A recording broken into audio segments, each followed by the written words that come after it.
Mayong hapon na pud sa inyong tanan day mga kapobre. Martes man karon. Wibis Santo o Biyernes Santo, maladlaw na mga kapobre. Karon Martes paron nga adlaw, hayag kayo ang kalibutan. Atay nakita ang kahoy mga kapobre nga mugawas ra daw ni siya og mahal adlaw nga mo boylo siya og tubig, mura siya og ulan tanawan niyo mga kapobre.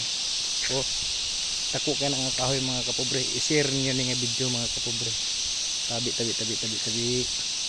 kana mga kapobre, share niyo ni nga video mga kapobre, kini dako kayo nga kahoy dayon para pong makakita ang uban dayan ni mga kapobre, no? Tagsaon ra kayo ni mga kapobre. Para mga kapobre, oh. Nag-ulan na siya mga kapobre. Turang adlaw mga kapobre, oh. Ako siya gisoma. Zoom na ko mga kapobre. Oh. I-share niyo ni mga kapobre kaya para pong makakita ang uban. Tagsaon ra kayo ni siya nga kahoy mga kapobre.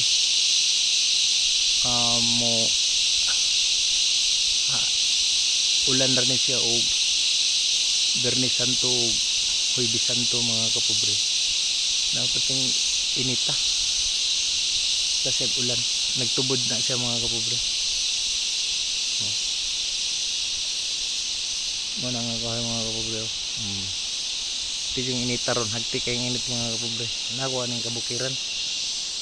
Patura mga kapobre, God bless all.